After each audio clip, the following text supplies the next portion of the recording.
So good day everyone, welcome back to Soil and Water Conservation course. In this session, we'll be discussing the Chapter 7 of SWC, the Water Management.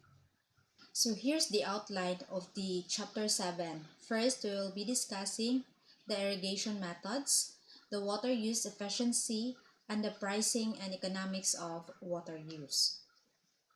So first, we will be discussing the irrigation methods. So we have surface irrigation.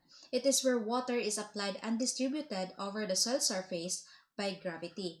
It is by far the most common form of irrigation that was used in many areas. So it has the advantages because of its simplicity in its facilities and infrastructures, easy maintenance, easy construction, does not require a skilled labor, low energy use, and low investment cost. But it also have a disadvantages because the flow of water depends on the infiltration capacity of the soil, and it has a low performance and can promote flooding and salinity if there is no proper drainage, and difficulties to automate and high runoff, and it requires level path. So, mo ni siya ang surface irrigation. So, subsurface irrigation. So, it is an irrigation that uses a network of polyethylene pipes located just under the ground surface to apply in the root zones of the plants. So, preventing airborne drift and minimizing the runoff. So, yung ana ang iyahang structure na asyay pipes ilalom sa soil or dito sa ground surface.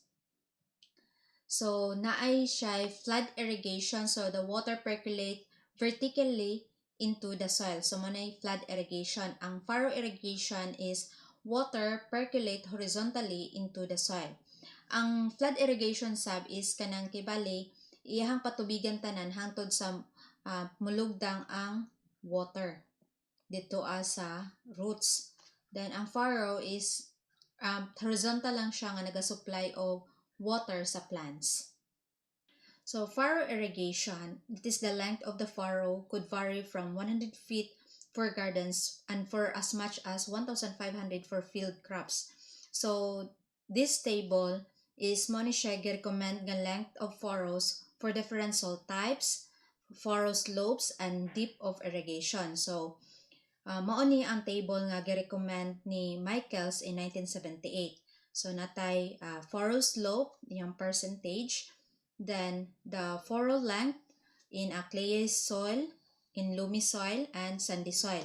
So, naa siya different nga kailangan nga nato nga ibutang dito ang furrow irrigation if depende siya sa furrow slopes, length, or sa type sa soil.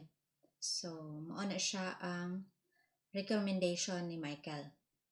Next is the sprinkler irrigation. So, it is a system that are intensively used in cultivated areas growing with high-income crops, fruits, and some vegetables. So, we have the overhead irrigation, spraying, and sprinkling. So, overhead irrigation is watering of the crops in above that should not be carried out in the way that no water accumulates on the soil surface. So, naragid siya sa crops.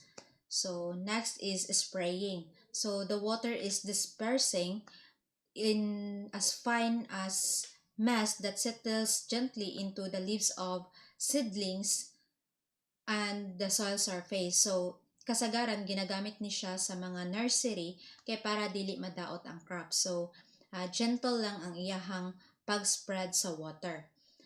Next is sprinkling. So, means the application of water in the form of resembling raindrops. So, pwede siya magamit og hose or katong plastic nga sprinkler.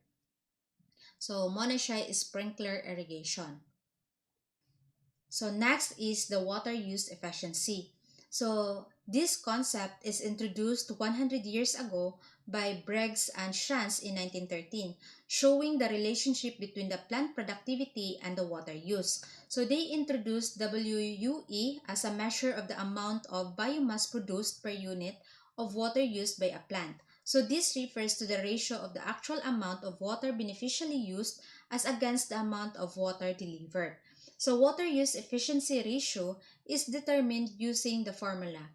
E is equals to W1 over W2 times 100, where E is the water use efficiency, W1 is the water beneficially used, and W2 is the water delivered. So, yun ana ang pagkuha sa water use efficiency ratio.